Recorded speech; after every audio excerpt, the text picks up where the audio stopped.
Hey, my name is Scotty, and in this tutorial I'm going to show you how to sketch people in action. We'll be focusing on capturing the twisting forms that show speed and power. We also have some foreshortened limbs here with the arm there. So this is one of the most challenging subjects that we can actually sketch, but I'll go through some really important tips that help you improve your action poses. So with observational sketching, we don't go straight into the detail and sketching the face and the ears and then go all the way down. We just sketch the main shapes and compare them to each other as we go down, and we're going to use some really good measuring techniques to get the proportions right. And we just do our best with these main shapes. They don't have to be perfect. We're just getting the best shape that we can. So we start up the top at where the head is, and we'll come across to about halfway there on the page, and then on that right of the halfway is where the head shape's going to be. So on this side, let's do that, because then we'll have enough space for that leg on this side. So let's do the top of his head like this. Just do that the top of a circle there, and then it comes down, and you can see it's almost continuing like a circle about to that point. And we have the angle of the face. It's really important that we get the angle right, because then that's how his body's twisting. So we come down here and see that the red line there, we've got the chin, which is about halfway of the head there, like that, and it creates that teardrop shape. We'll come down here and we'll leave a little bit of a gap where we think the nose could be. It doesn't matter too much there. And then we come down like that, and then on this other side we've got the outline of the head, and it comes out this way like that. So the head is tilting down at that angle. We'll add a little bit more of this chin here just so we can see where that shape of the head is. So that's a really a good anchor point for the rest of the sketch, and we're using that height to measure off the rest of the proportions. But it's not the total height this way. It's usually, where his head's up straight, it's usually this height, this distance here. So if we put two dots, just light dots on the side, and make it just slightly shorter than this head here, so probably make it about there. That's going to be my visual reference for the rest of the sketch, this head height, because we can measure down the proportions. As a reminder, this arm here is foreshortened, and this one here, so we're not actually going to measure those until the end, because we'll compare it to the rest of the sketch. Okay, now we've got a head. We've got to do this body here. So to measure it down, let's use our dots. So this is where the shoulder is, about here on this figure here. And we'll say the other shoulder is about halfway through the head at an angle up there, somewhere there. So there's the two shoulder points, really close to the chin. And we want to make that angle. Can you see the angle of the face that angles back to a point where that's in line with the end of the head? So somewhere down there. But we have to measure 3 heads down to the crotch. So that's our proportion. So we get that, we're looking at that head height here, and we go 1, 2, and it's much easier for me to look at these 2 dots rather than this distance. And that's 3. In line there. We can also put a dot straight down, almost from the side of the head this way, straight down here. And that is his crotch. And the crotch is where the legs attach to the body. So that's the torso. So the legs is about double down to the ankles. So that's where his ankle will be, somewhere down there. But there's a bend in the leg. We'll work that out later. Let's focus on this top torso section. So the next main shape after the head is the shirt we've got that he's wearing. So coming down this way, so going in like that, showing the twisting nature of the shirt. There's a bigger one in the middle there. It comes down, and you can see that it doesn't quite make it to the crotch down here. So a little bit in front of that, and then it comes out angling up again away from this point here. Like that. So that gives that twisting nature of the form. And we can come back the other side, and I can see the angle of the face there, and the neck matches the back. And it comes down to about there. It's almost like a head width. And we come down this way. How far does that t-shirt come before it hits the arm? Well, if I just generally by observation look at the height between that top of the shirt and the bottom of the shirt, the arm comes about halfway between those 2 points. So put a dot there. And we want that similar width, so come back in like that. So now we have the head and the shirt, got that the length of the torso. We're going to leave the arms, because usually the wrist comes down to the crotch there, but because it's foreshortened, it's coming up about there, and I think it'll be easier to see it in comparison to the legs. So we'll leave those tricky arms until the end. Now let's draw the legs. So from the crotch to the knee is 1.5 heads, and 1.5 heads to above the ankles. So that's what we're doing here. So for a 45-degree angle, I can see that. There's about a head length, looking at this one again, and then a half to there. So that's the knee. And then that length there should be the same as down to the ankle. That'd be the ankle, but the ball might come through there somewhere. Now we can sketch this angle here of the outline of the leg. And then it comes like this. And I'm looking at the reference, seeing where it's aiming at. It's aiming at that corner there. Okay, so there we've got the thigh. And we'll put the shorts in a little bit. And let's measure where this knee is. Now it's the angle of the knee is slightly coming towards the left. So let's go 1 head length and a half. So that's the bottom of the knee there. And you can compare it to the other knee. There's a nice angle there.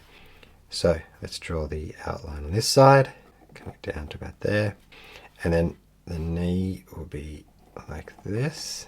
It comes up and it comes to about halfway of the body. You see that's aiming towards that halfway point. But we can also add in some wrinkles going like this, going up this way, because that's the way the pants are twisting. And then we can add that bottom of the shorts here. The shorts go down and then create that wavy line there, which is really nice for the direction.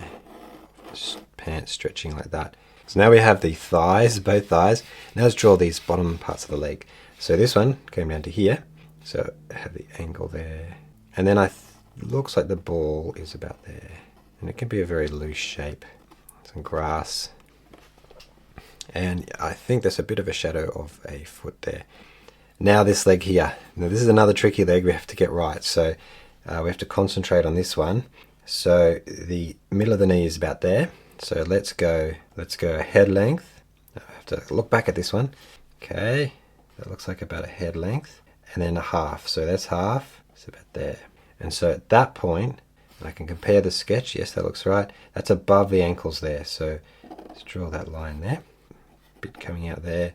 And then see how it tapers there like that. You can add some details there as you're going if you like. Now I like that way that angle of the leg looks like it's ready to strike. But now we have to do the foot. The shoe is something that we have to get the right length so it doesn't look like a big clown shoe or too small a foot. So the way we can do that is that we've got above the ankles. So let's draw a little bit for the ankle section like that. Now we have to draw the shoe.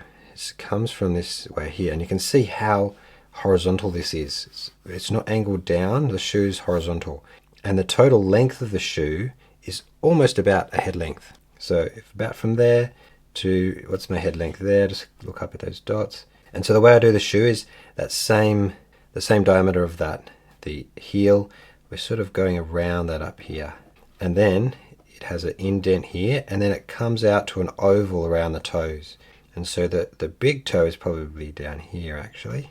Goes out and then down to that point and now comes out curving the other way, opposite way up to there. There we go, all the studs. And then this pattern on the shoe. We have the pattern on the ball. Okay, so there we've got the ball. Now we're going to do the arms, the foreshortened arms. I just want you to really have a good look at the reference here because when I first was looking at this I made a few mistakes. So the arm, the shoulder isn't out here where that bow is there of the back. The shoulder is right in the middle, following this head. So you can see the shoulder's right in the middle of that head and the line comes down, it slightly bends, comes to about there. So the wrist would usually come down to the crotch line here and then the hand would come down here, but because it's out poking towards us, it's up here further. And we can only do that through observation really. There's no special formula which you can know how long that's going to be because it would change as they move their arm up. So what we're going to do is start at the top and follow that face. See the face there? And that's the outside of the arm coming down to about there. Okay, so what I want to do is just create that line here, outline the shoulder. Create a few lines there to show the silhouette of the shoulder. And then that's the sleeve. Now, so we've still got those 2 dots there for the torso. And the wrist, you can see on this template here, the wrist is up about further there. So I'm going up and I'm just putting a dot there. So I know approximately how far that hand comes down. And in between the shoulder and the wrist, halfway is the elbow. So it's about there. And then we can draw those shapes. So on the outside here, we come in towards the elbow. And on the other side, it's a bit wider here where that muscle is. And then it comes, I'll make that a bit wider. And then it comes into where the elbow is there. And on the outside here, you can see it come in, but then it comes out again and curves to the wrist. There we go, and that's in line with the head there. And this here with the elbow, you can see that little kink. So we'll draw a little kink like that, and then it comes out and then in. So I'm trying to show you how we can draw these shapes of the arms. That might be a bit further in. But I'm trying to get that movement. See, even the angle of the wrist is going to be important. It comes out like this. That's the angle there because he's twisting, trying to kick the ball. And then we draw the outline of that. And then the end of the fingers here. And then there's another thumb. There's the thumb there like that. And just have a look. And then now let's draw these splits between the fingers. So the first is the thumb. And it'll come up like that. That's the thumb there. And then we put 3 dots between the fingers. So one right in the middle, slightly to the left because it's turning, and then one either side, one there and one there. And then let's make that first finger, so a little subtle line there. So a light line, another one, and then the last one there. You can't really see the end one. And the last thing you do with hands is add in those knuckles. Let's go up to the arm here before I get lost in the details. To position this arm here, it's just through observation. There's no rules to show where that would go. And I can see that the top of the arm comes about level with this back. And then the bottom of the arm comes about level with that. Like this. So draw that shape there like that. And then that same back of the hand length, we need to put a dot like that. So let's draw that. And then we have the thumb coming up here, and on this side we have the split between the hand and the thumb, and then we can draw the little thumb on the end and then the fingers. So that back of the hand is the same length as the fingers. So put the fingers there, and then you can see just a little bit of the finger here and something happening here too. So once again, this hand here and this arm here are very, very challenging. We're moving our way back to the face to finish off those details. We can put in the ear about halfway down the head and put that ear in there. Then we go up to the top here, about halfway across here, and you can leave that as a broken line because the hair is quite thin. And I might just leave it like that, and we'll go back and add some detail there. So we've got the hairline. Between the chin and the hairline, we'd break the face into 3. So we come down about 1/3, and that should be about halfway of the ear there. And we put 2 dots, 1, 2. That's the distance between the eyebrows. And then we come angling down this way and we put another 2 dots, so it's lower than the ear. And that's the nose. And we start with the eyebrows. And so between that dot there and there, about halfway is where that eyebrow stops. So go across like that, draw that line there, and then angling back up this way. Is that other eyebrow. And then the nose. So from that dot there, we go up and we draw that little nostril, side of the nostril, and then the side of the nose here, and then the round silhouette of the nose. Like that. So then we have the nose and the eyebrows. And it's much easier once we've got those 2 features to do the eyes in. So go up, pretty much straight up, and so we add a little curvy line there, just one curvy line like that. And then on the other side, directly horizontal across, do another line like that. The side of the face will slightly come in towards that eye.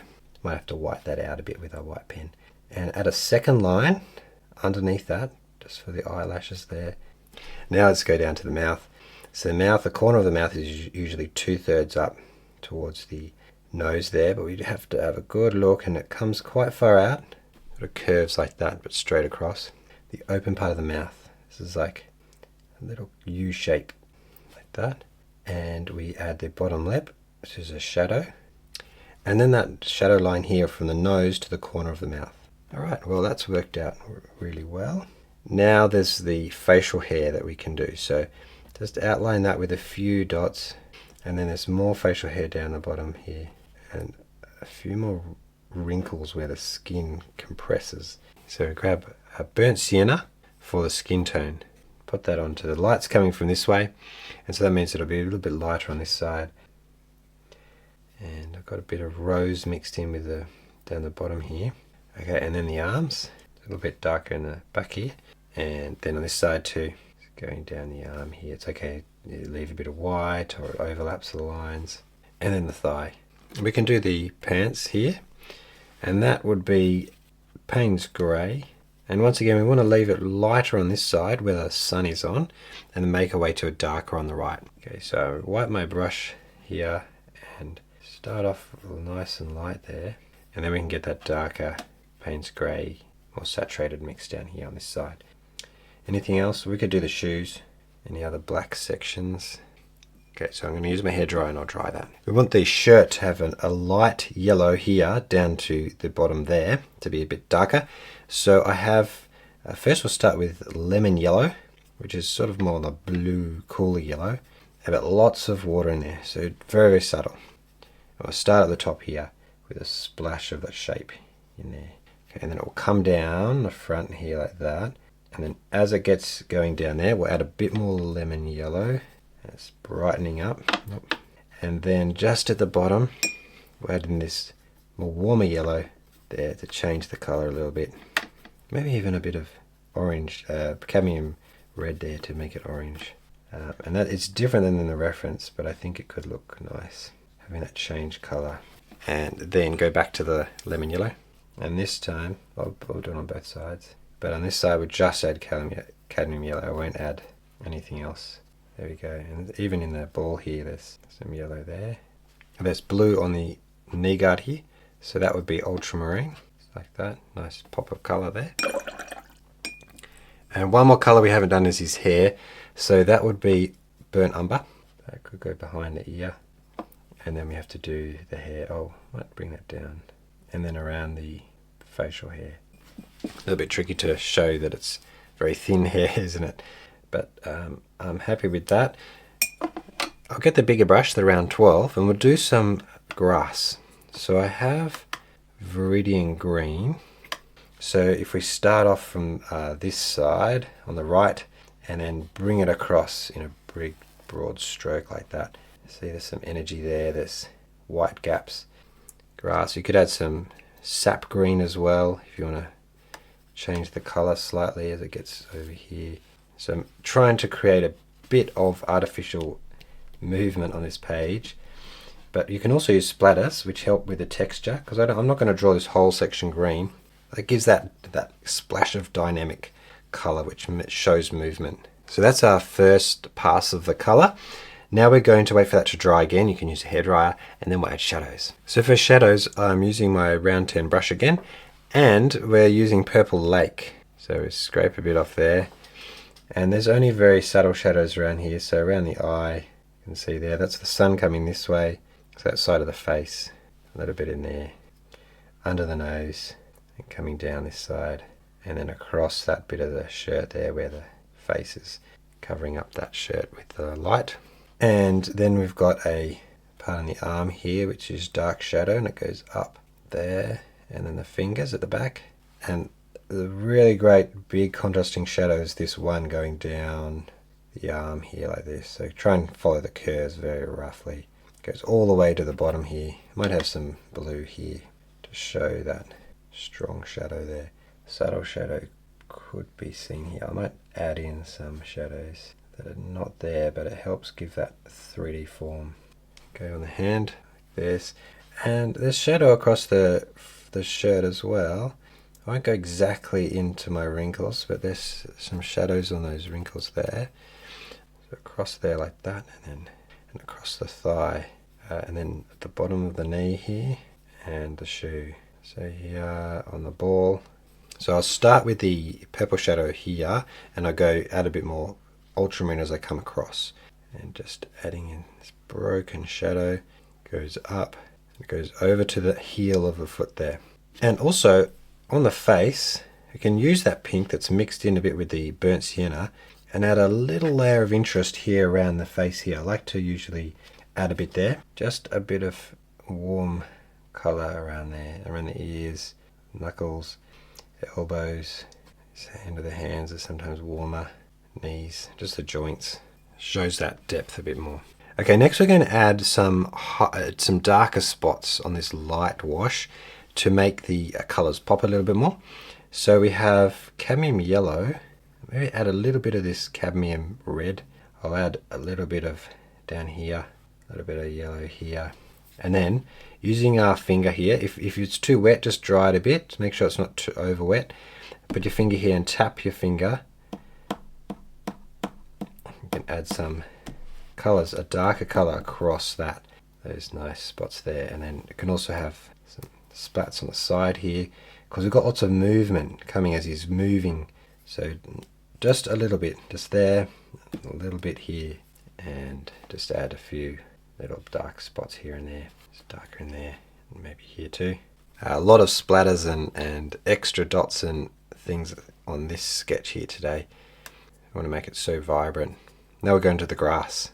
So I've got lots of saturated paint there. Just use the tip of your brush to make the grass here. And then a little bit for that hair, the burnt umber, a little bit of Payne's grey, and just where there's some darker spots here. And the last step after those dots is to do some highlights. So I have my Posca pen, which is a PC1M. Little reflections here. Let's add in a few of those. And then there's a spot here reflecting the sun because it's coming down this way. So I'm going to find those areas just to highlight. A little bit on the cheekbone there, and then the end of the nose and the bottom lip. That's all we need to do really on the face. You could do some on the ear as well. Glints. There might be a line across this here. That change of material around here. A few of these wrinkles might have reflections on the edges. And the knuckles, there's not too many here. The grass coming up like this, and I'd say that's about it for the highlights. Well, that's my final sketch. I'm really happy the way it turned out. It's not perfect, but it's a great impression of this reference in a loose style. Let me know what you think and how that helped you. And if you'd like the full version of this tutorial, consider supporting me on Patreon, where I'm going to put the full version with the reference, with a template. Got this template right here, which helps with the proportions, which you can download and print off. Plus there's a community where you can post your sketch and everyone can have a look and you can ask me any questions. Otherwise, there's another tutorial right down here on YouTube. Thank you so much for watching, and I'll see you in the next one.